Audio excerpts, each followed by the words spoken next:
Hello friends, today we are going to talk about top UI UX designing course available for you in Pune. Before I guide you about the best UI UX designing course, I have designed a 4-pillar parameters that you need to check. If an institute is covering all these 4 parameters, they are right fit for you. And if they are not, you should explore further places to study UI UX. As you can see here, the first one is foundational knowledge and skills. If you are getting all these topics as mentioned here, you are learning from the right place. The second one is pillar 2, that's portfolio development.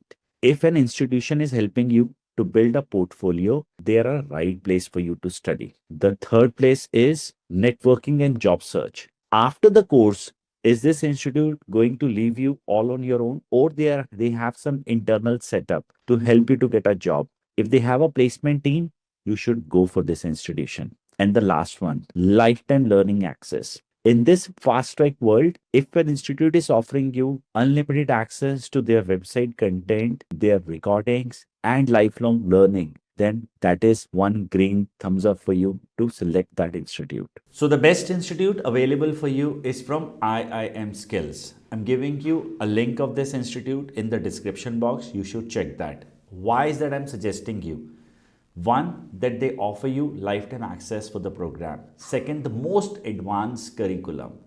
Third, you actually get curriculum that is AI infused. Fourth, internationally affiliated. You get a degree from UK based university. Fifth, from this institution, you get lifetime access for their material along with access to the recordings. Sixth, you get a chance to make real-time portfolio while you're pursuing a training with them. And the last and the most important one is you get in-house internship from an institution which helps you to build a solid profile to enter as a fresher in the UI UX industry. So if you're interested to pursue a UI UX course, I highly recommend pursuing it from IIM Skills. You have a link in the description. If you have any doubts or questions, feel free to comment. I will personally advise what you can do. Thank you for watching this video and I'm looking forward.